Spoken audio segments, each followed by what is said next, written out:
At sa atin naman pong pinakaabangang sumbong at aksyon. Sumbong at aksyon sa Wanted sa Radyo. Itawag ang inyong mga sumbong at reklamo sa 090887 o magsadya sa Radyo 5 Lunes hanggang Biyernes mula alas 9 ng umaga hanggang alas 2 ng hapon. Wanted sa Radyo sa Radyo 5 92.3 News FM.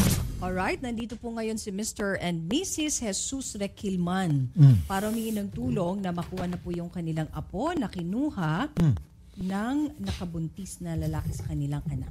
Uy, sige. Andito si Ma'am Precious?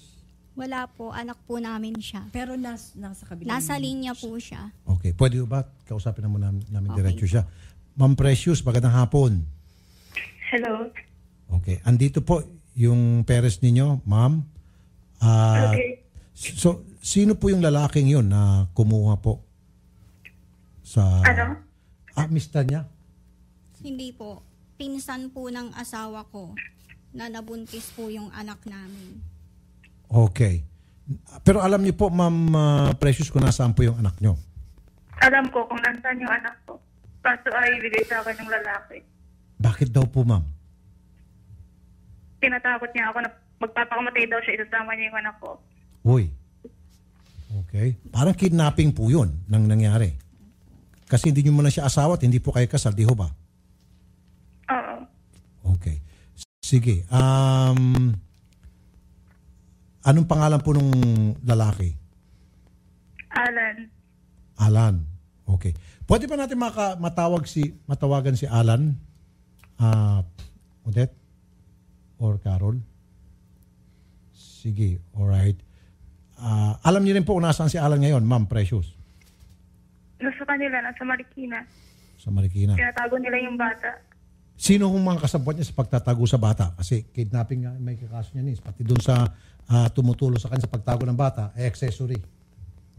Pwede rin masampa ng kaso. Kailan niyo po huling nakausap itong Alan, ma'am? Hello, ma'am? Hello? Kailan niyo po huling nakausap itong si Alan?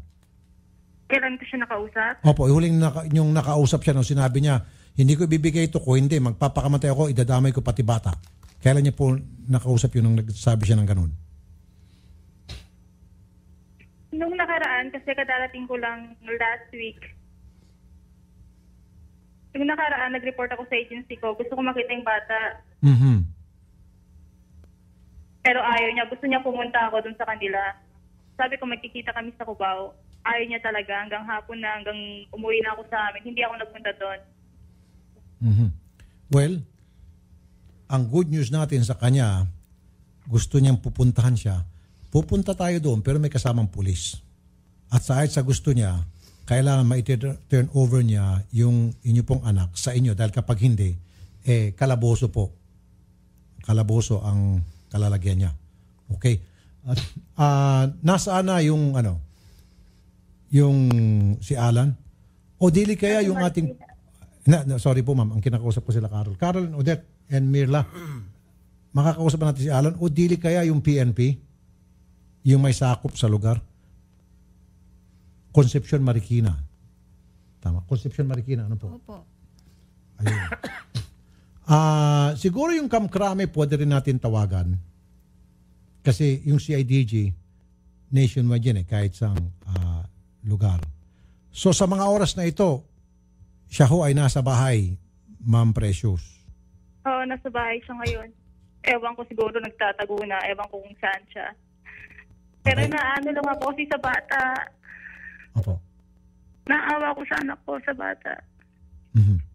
Yun ang hinihiling ko. Sana makuha ko na siya. Dahil ako pagod na ako. Sobrang hindi ko na alam na naramdaman ko. Sobrang hirap na sa pag-torture niya sa akin, sa pananakot niya. Halos hindi na ako nakakatulog simula nung nasa ako, sa trabaho ako, hanggang sa bakasyon ko. Kaya hindi na ako sumama sa magulang ko. Mhm. Pero hindi ko na kaya, pagod na ako. Sobrang tortured na ako.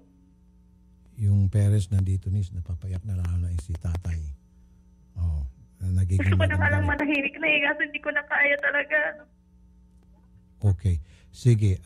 Magandang hapon sa kamag-anak ni Alan. Hello? Magandang hapon po. Line 2. siguro, Odette, Carol, Mau, sino pa bang nandyan? Aliza, and sino pa? Mirla, tumawag na lang kayo sa PNP. Hindi makipag-usap to. Pagtulong-tulungan nyo siguro lahat. Mabilisan ito na action. Sige, si Colonel Emily Bunaw, CIDG, Women's and Children's Police Protection Desk. Colonel Bunaw, magandang hapon. Magandang hapon po, Sir Rafi. Andito po yung mga magulang ni Ma'am Precious. Lahat po sila na haluha-luha na tayo naiiyak. Dinukot daw po yung anak ni Precious nung lalaki na nakabuntis sa kanya. Kinuha po yung bata. Di ba may kaso yan? Kidnapping ho yan? Di po sila kasal? Ilang taon po yung ilang taon po yung bata? Okay. Ma'am Precious, ilang taon po yung anak nyo? Ma'am Precious, ilang taon po yung bata? 1 year and 8 months. 1 year and 8 months po. Ay, nasaan na po ngayon? Nasaan po ngayon? Itinatago po nitong lalaki at itong masama. Ayaw ibigay sa akin. Ayaw ibigay. Ang nagbabanta para ho na magpapakamatay siya at idadamay niya yung bata sa kanyang gagawin man kung ano man yun. Sige po, Sir Rafi, papuntahin niyo po sa opisina namin. Kasi kagaya po yan, sabi niya, tama po kayo, sa kidnapping po, yung failure to return a minor. Ano po siya, no bail po yun. Naku. Tsaka po aside from that, yung pa pong child abuse pa po, yung 7610. Republic Act 7610 at saka po Republic Act 9262. Para naman po ito, kaso naman po ito nung nanay laban po dito sa kanyang ex. Opo. Ayun. Tapos po, para pag-usapan na rin po namin dito, baka po sakali na matulungan namin sa rescue. Good. Sige po, agad-agad, pagkatapos dito, dediretso po dyan si Mr. and Mrs. Riquelman, yung mag-ama, yung tatay at yung sige father po, and mother ni Ma'am Precious. Saka si Ma'am Precious mismo punta. Pati po si yung nanay po. Sige po, para sige po. Opo. Tsaka po magdala na rin po ng birth certificate. Sige po, we'll do that. Palaman po, kami po labis-labis Ma'am Precious. Ma'am? Yes, Okay. hello. Makakapunta ko kayo sa Camp Crame ngayon? Hindi ako makapunta dyan ngayon. DG, para makapag-file ho kayo ng formal complaint and then makapagpakita ko kayo ng ebidensya na anak nyo nga po yung i-rescue tulad ng birth certificate. Kasi nga po, pupunta na po yung police kasama siyempre yung barangay, DSWD, and then i-raid po yung bahay nitong si Alan. At makakasuhan po siya, no bail, sabi pa nga kanina ni Colonel. Pero ma'am, kailangan magpakita ho kayo. Kailan po kayo pwede? Hello, ma'am? Hello? Kailan po kayo pwede, Ma'am Precious? Mga this week. Sige po, ganito. Sir, ma'am, punta kayo dun sa kabilang booth para ma-schedule ni Carol kung anong araw pwede kahit anong araw pwede si Ma'am Precious, yung anak nyo, para pumunta kay Colonel Bunaw sa Crame. Okay? Schedule natin. Salamat po sa inyong pagpunta. Salamat po. Okay. Miss Precious, wag niyo po ibaba ang telepono para mag-usap-usap kayo ng parents mo at saka si Carol, yung kung sino yung sasamang reporter sa inyo. Okay? Sa Crame. Okay. Gandang hapon po, ma'am. Good afternoon. Sumbong at aksyon sa Wanted sa Radyo. Itawag ang inyong mga sumbong at reklamo sa 0908-87-TULFO o magsadya sa Radyo 5 Lunes hanggang Biyernes mula alas 9 ng umaga hanggang alas 2 ng hapon. Wanted sa Radyo sa Radyo 5 92.3 News FM. Be sure to come back. Use 5 everywhere. Copyright 2016.